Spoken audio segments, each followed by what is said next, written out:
Hello my friends.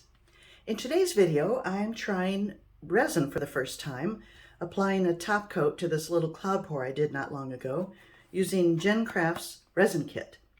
But first let me tell you about an exciting giveaway GenCrafts is doing for Easter.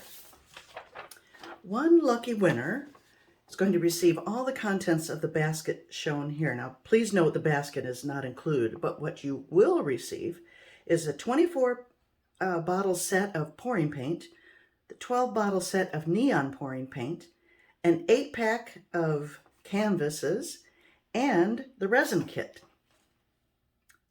All you have to do to be eligible is follow GenCrafts on Instagram and or comment on their latest video called Easter Contest. The contest ends Sunday, March 27th, and the winner will be announced on GenCrafts Instagram. I will detail all of this again below in the description box. And I want to thank GenCrafts for their generosity. Now, I have stayed away from resin myself for a couple of reasons. Number one, and this is simply personal preference, it's too reflective for my taste, but who knows, I may grow to love it. Secondly, and probably more importantly, I have stayed away from it because of the dangers of using resin incorrectly. I have recently developed in my old age weird allergies. For example, I'm allergic to an ingredient in moisturizer. And so I haven't been able to put anything on my face for 2 years. And I just assume that resin and I would not get along. So I'm going to be doing a voiceover in the actual resin part because I'm going to be wearing a respirator, not the little mask we've been forced to wear the last couple of years. That won't protect you. And I'm wearing nitrile gloves. These protect you against chemicals, not just the little, the little latex gloves we normally wear for pouring. I have a fan running to shoot the air out, and I have plenty of ventilation. So, I know there will be people who will say, I never use all that and I'm fine. But the problem is, you won't know you have a problem until you do. And to better illustrate this, let me read you a short comment I copied a while back that really made an impression on me. Now, this was in reference to the use of alcohol inks, but certainly the same could be said of resin use. I used alcohol inks for 3 years. 3 years. Never had a reaction. Always had a fan on and window open. I had an MRI for other health reasons, and they found white spots on my brain, indicative of heavy drug use or chemical exposure. Well, I've never done drugs in my life, so I knew it had to be the inks. I have to have regular MRIs to monitor the damage and make sure it doesn't get worse. Now I use a ventilating mask, gloves, fan, and window every single time. Not worth the risk. Believe me, you won't feel the effects in the beginning. Well, that was enough to scare me, and I looked up several YouTube videos on resin, and I found some resin is killing me. I'm going to link a couple of those down below for you because you really need to take it seriously. And the rest is up to you how you're going to take that. But I feel it's important to mention, and I used all the precautions I could. So, thank you for listening to this opening, and now I will get to work. I've sped this up to twice the speed. I have some alcohol and paper towel to wipe resin off anything. I've labeled the lids H and R for hardener and resin, because if you mix up the lids, that will be an issue. I've put it on a piece of foam core board, which I have covered with freezer paper. It looks like I blessed it, but I was checking its level in both directions. Let me get back to the and I'm wearing double gloves, and you will see why later on. That's a tip I picked up from the Massey Art boys. I'm going to link their video down below. It's a very good video on resin. The reason I put it on foam core board and then covered with freezer paper is because that way I could easily carry it, the whole thing, over to my drying area, which I will show you later on.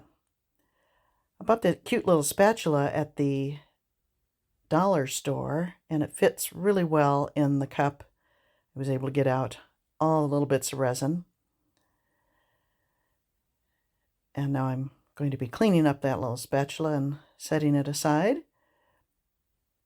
I could have spread the resin around with the spatula, and maybe I should have initially.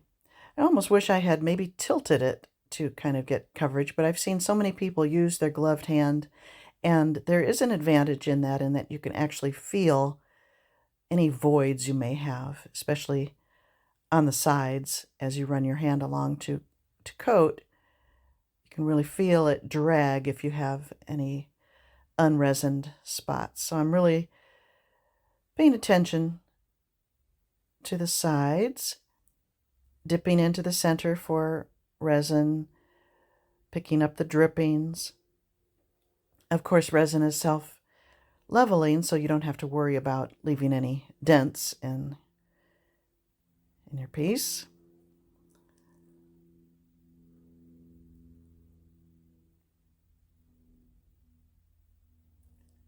And now I'm getting down at eye level with it to see if I can see any voids, any places I missed. But I think I thought some of the cells were dry spots, but I don't think they were. I got pretty good coverage on the top, I think. But I did have issues, which you will see in the end here. I will show you the dried piece and discuss what went wrong.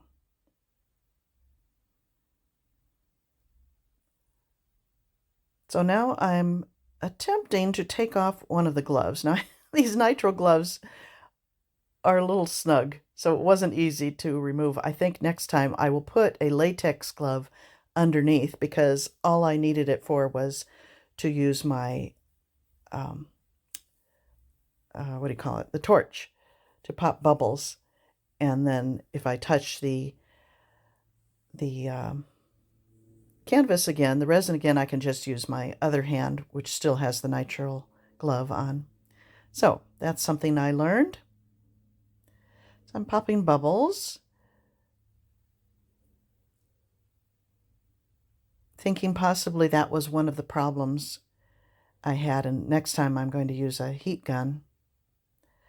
So I really want those sides smooth. I'm picking up excess, and I just don't want drips running down the side, so I'm really, now I'm going underneath to pick up some drips.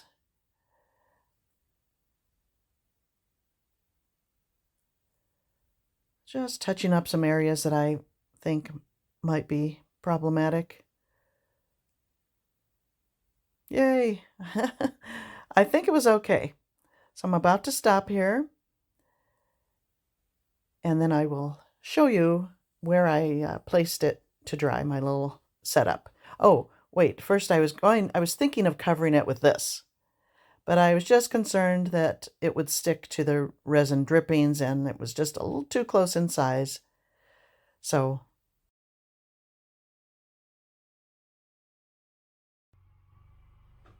okay, so now I will show you the problems with this. At a glance, it looks pretty good. The resin really enhanced the beautiful metallics in here, but let me show you the problems. You can see, as I shine the light on there, see that, especially up in that upper left, it's terrible. Almost dull streaks across it. They're not really cracks, but they're definitely noticeable lines. Now, I think it was one of three things. Either I didn't mix well enough, my hardener and resin together, or I got too close when I used the torch to pop the bubbles. Next time I'm going to use a heat gun. Or the ambient temperature in my room was not warm enough. I did read after the fact that it's best to work in 70s or the 80s even, and yesterday's temperature was in the mid 60s.